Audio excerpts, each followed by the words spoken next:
growing up, we lived at the end of a quarter-mile dirt road, and it was pretty scary. Most of the people that I knew lived in little neighborhoods right next to each other, and there were street lights up and down the road and real bright. Well, at our house, it's dark at night, and there wasn't no neighbors moving around. There wasn't no street lights. And like I said, we lived down at the end of a dirt road, and sometimes our daddy would have to go away on business, and of course that meant it was even more terrifying. And there'd be times he'd have to go away for a week or so, and it'd just be me, my brother, my sister, mom, and it'd be pretty terrifying. So whether he was gone on business or whether he was just coming home at 5 or 6 or 7 o'clock, all of us kids knew, whether it was like a subconscious thing or not, we all knew when we come down the dirt road, if the bucket van wasn't in the driveway, we had reason to be in fear. Because, you know, as a kid, being a mile away from the beaten path down in the woods was just terrifying. And of course, being the youngest of 2 siblings, it was only amplified through them. And I think Mama probably had a little bit of tactical advantage in that too, because you can control children with fear sometimes. So if they're acting stupid or being rambunctious, all you gotta do is go, "What was that?" And then immediately children sit down and shut up and start listening, especially if they're already in a fearful situation. And so I think a lot of that had to play into it as well. But when we would come down that dirt road, whether he was on business or not, we always looked, again, either subconsciously or whatever the deal was, we looked for that van to be in the driveway.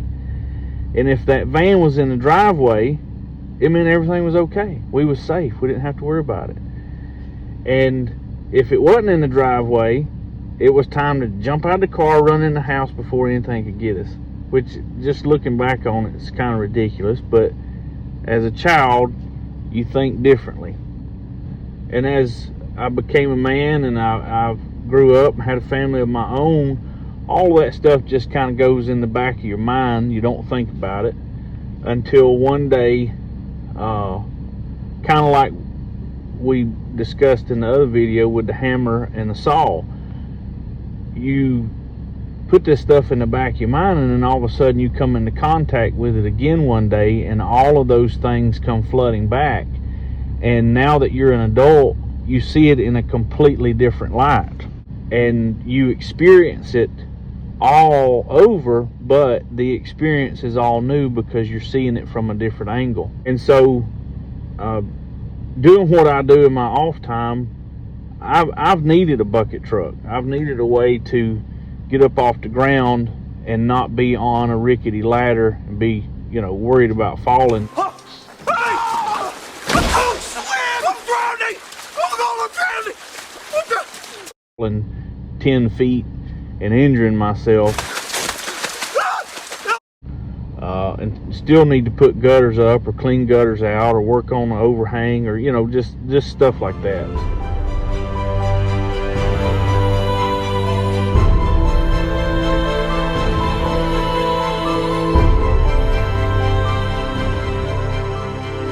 We were exposed to my dad's work equipment, and we knew that that represented being a man, because that's what the example was that was set before us. And as children, it doesn't matter if your dad's a good guy or a bad guy. If that's your dad, then you automatically lean toward that because that's the example set before you. Well, I've had a good dad, I've had a good mom, and so bucket trucks and hooks, boot hooks and hard hats and all of that stuff was kind of like the tools of the trade. And so me and my brother, we would have our little pedal cars and we'd park them up. You know, we have to get our 2 tires up on the curb, and we'd get out and climb up the side of the front porch and act like it was a telephone pole, and we was working on the cable. And we wasn't out being Captain America and Superman. We was out being the cable man. A-Team was real big, and A-Team had a toy from Ertl, and Ertl produced the A-Team van, and I just remember thinking, man, that's exactly like my daddy's bucket van. Lo and behold, I got one for Christmas. And then they came out, Richard Petty had a Richard Petty's Good Time van, and I remember that was exactly like daddy's bucket van. Me and my brother got one of those for Christmas one year, and we absolutely wore them out. Had a little sliding door on the side. The interior was blue, just like daddy's bucket van. And so when I got rid of the diesel bucket truck, I stumbled across a bucket van that was almost identical to the one my daddy had. A man named Ronnie Means that ran Means and Williams Auto Salvage had it sitting out in his junkyard, but he used it to change the light bulbs out throughout his junkyard. It was rough. It was real rough. And started talking to him about trying to buy it. And he's hard to buy from because he sets himself on price, and that's just the end of it. That's what it's worth to him. And I guess that's kind of the way it ought to be. If it's yours, you know what it would cost you to replace it, and if somebody wants to buy it for that, then you can sell it for that. So at any rate, I was just happy, number one, to have the money to be able to buy the thing. Number two, that he was willing to sell it to me, because he didn't have to sell it to me. So I brought that van home, and it was a basket case. And bucket trucks and bucket vans, they're not like little hot rods. When you get 10 feet off the ground or 32 foot off the ground, it's no longer about what looks cool. It's about what's going to kill you, or what's going to injure you, or change your life forever, because you are dealing with something that is a serious piece of equipment. People get killed with these things, and if you don't respect it, it's kind of like a motorcycle. If you don't respect it, it gets you hurt real quick. Well, I wasn't making money with it. I just wanted it because when I pulled up and I saw it in my driveway, it reminded me of a multitude of fond memories. And sometimes finances get tight and you have to let things go, and that was the case with this one. I had to let it go.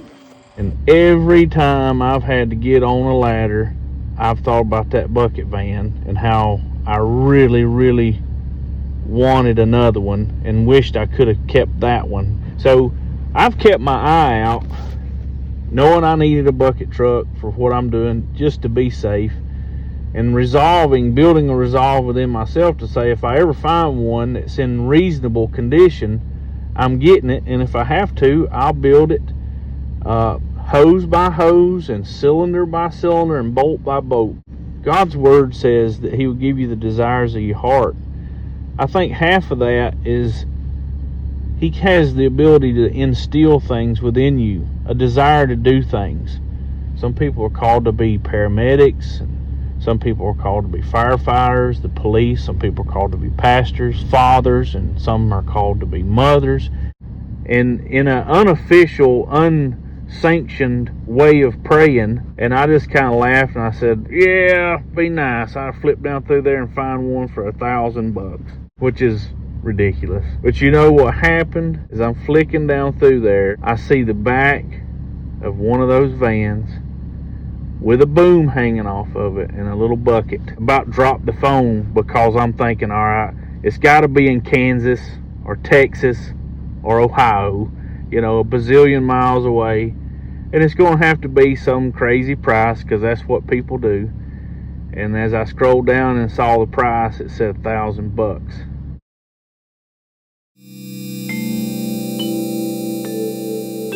Oh me, and that means I gotta reach out to this guy, and that's bad juju. You don't want to fall into the trap of that urgency, because that's again how the used car salesman makes his sale. You got to buy it now, because this deal won't last forever, and tomorrow somebody will come get it. Don't put off for tomorrow what you know, all that. And so I fell into that trap, and I messaged the guy before I really thought about anything, because this thing was way down in South Georgia. GPS said 3 hours away. In reality, it was about 4 hours away. And I messaged him, and we talked back and forth for just a minute, and then we agreed if it was still there come the weekend, which is 5 days away, I'd make my way down on Saturday and buy it. So that was the end of it until the next day, which was a Monday. And I got thinking about it, man, and I was like, this is just silly that I wouldn't act on this. I come in that Tuesday, and so my precious wife, I messaged her, and I was like, I really need to go get this thing. And she's like, well, you think they'd let you leave early? And I'm like, well, I really don't even want to ask. I'd rather just wait till 5. The problem is when I get off at 5, it's going to take me an hour to get everything together. Chains and straps and bucks and the trailer hook to the thing and the winch on it and all that.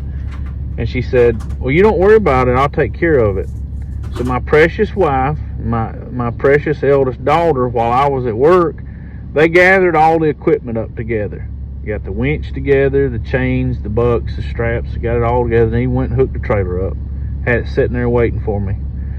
So when I got off work, I left out at 5:22, and I started on this pilgrimage to southern Georgia, knowing it was not a wise thing to do. I worked all day, I was tired, and here we are in late October, so the days are getting shorter. I'd have just maybe a couple hours of daylight, and then it'd be dark. And you don't never want to haul anything in the rain or in the dark or bad weather.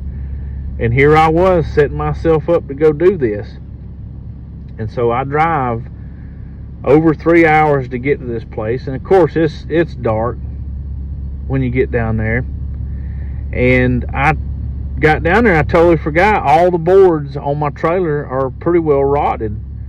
And I had already had one board break, and I had to put a piece of expanded steel on it to keep, and it's just really bad, setting myself up for failure. Bonehead thing to do. And so we get down there, buy the thing. Of course it looks rougher than I wanted, and that makes me want to haggle, but we done agreed on it. And I'm not the type of person that tries to back out. And aside from the fact I done drove over 3 hours to get there, I'm taking it home. And so, and I was super excited because how ridiculous it is to find one of these anyway. And so he helps me out, gives me some scrap plywood, and we lay over the holes, get the thing winched up on the trailer, strap it down, pull out, make 2 right-hand turns, and all of a sudden, boom, the whole truck shakes. And I'm like, what in the world just happened? And I thought the boom had swung around and hit something. The whole trailer shook, back of the truck shook. So I pulled over up the road. Of course, everybody drives like a maniac with their high beams on. I'm 44 years old, and I barely see my hand in front of my face at night when it's raining. And pull over on the side of the road, get out, and the back wheel is pretty well about fell through the floor. And I'm like, well, I mean, being dumb, play dumb games, win dumb prizes, and here I am, hour and a half south of Atlanta, 2 hours south of Atlanta, and I don't have a choice but tighten the chain up and keep going. So I didn't really get any video of it. Man, I wish I could have. But I come through, and GPS kept trying to get me over to I-75, and if you've ever driven on I-75 in Georgia, it's like Ukraine war zone. There's holes the size of the hood of your car in the middle of the road, and I'm thinking, I really don't need to be driving this big heavy bucket van on the top of a rotted out trailer through craters.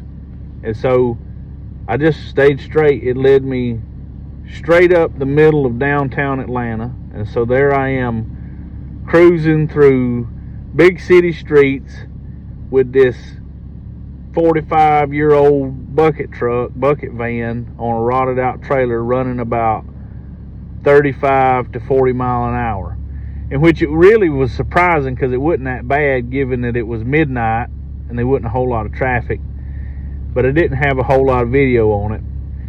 All in all, round trip, it took me about 9 hours to get it home, and I managed to get about 4 seconds of video passing by the security camera as I brought it home.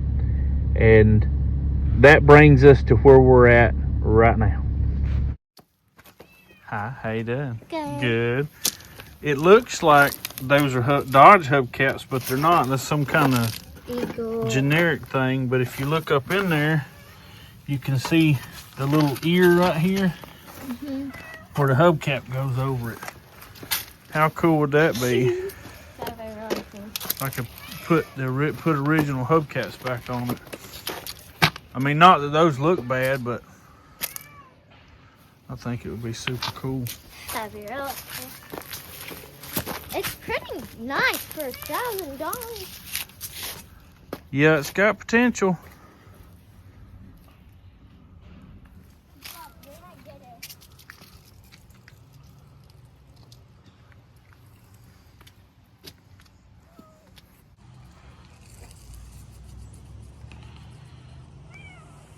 Reckon we'll ever get it cleaned? Hopefully.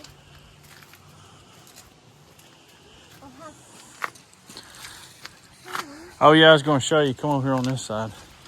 So when I turned that curve,